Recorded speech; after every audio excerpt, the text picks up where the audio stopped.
झुणका भाकर अस्सल मराठी जेवण असतं ना ते हे आणि टेस्टी आणि स्वादिष्ट होती, गरमागरम होती आणि झणझणीत, खूप छान. महाराष्ट्राची लोकप्रिय डिश आहे. मुलगी पण खाते झुणका भाकर. झुणका भाकर कशी आहे दीदी? नमस्कार, क्रिशा किचनमध्ये तुमचं स्वागत आहे. आज बनवूया झुणका भाकर. ती कशी बनवायची ते पाहूया. आधी घेऊया तेल 10 ते 12 चमचे आणि त्यानंतर जिरं आणि राई हे 2-2 चमचे घेऊया. नंतर 10-12 मिरच्या त्यात चिरलेल्या आणि 2 कांदे तेही चिरलेले तेही त्यात आपण टाकून घ्यायचं आहे.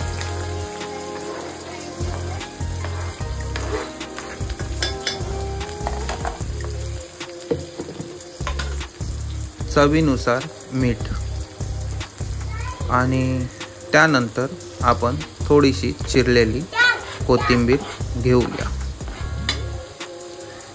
हे सर्व आता आपण परतवून घेऊया, जेणेकरून ते थोडंसं लाल सोनेरी होईपर्यंत ते परतून घेऊया. आता आपण त्यात ओवा टाकूया. ओवा 2 चमचे, 2 चमचे हळद घेऊया. हे सर्व आता आपण परतवून घेऊया.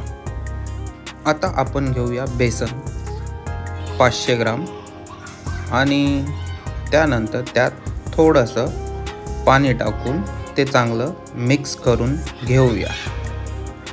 जसं ते पूर्ण मिक्स होईल, त्याचे गट्टे जमले नाही पाहिजे ह्याची काळजी घ्यायची, जेणेकरून ते चांगलं मिक्स झालं पाहिजे.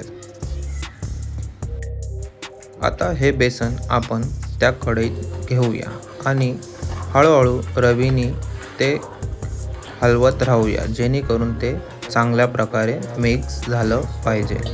आणि हे आता छान प्रकारे मिक्स झालेलं दिसतंय. आपण आता यावर एक झाकण ठेवूया, जेणेकरून ते लवकर शिजेल. हे बेसन छान प्रकारे शिजलेलं दिसत आहे, तरीसुद्धा आपण ते चेक करून घेऊया. आणि हे बेसन छान प्रकारे मिक्स झालेलं आहे आणि छान प्रकारे शिजलेलंही दिसत आहे. आता आपण कोथिंबीर टाकून घेऊया थोडीशी वरतून. झणझणीत झालंय, झणझणीत. आता बनवून घेऊया भाकर. आम्ही ज्वारीची भाकर केलेली आहे. तुम्ही नाचणी किंवा बाजरीची पण भाकर बनवू शकता. भाकर छानपैकी भाजलेली आहे, ती आता आपण सर्व करून घेऊया. झुणका भाकरची डिश या तुम्ही सगळ्यांनी. आज केलेला आहे झुणका भाकर आणि अस्सल मराठी जेवण असतं ना ते हे. नमस्कार, मी आता झुणका भाकर खाल्लेली आहे. खूप छान अशी आणि टेस्टी आणि स्वादिष्ट होती, गरमागरम होती आणि झणझणीत, खूप छान. लाईक करा, सबस्क्राईब करा, शेअर करा व कमेंट करा आणि कमेंटमध्ये नक्की कळवा ही रेसिपी कशी झाली.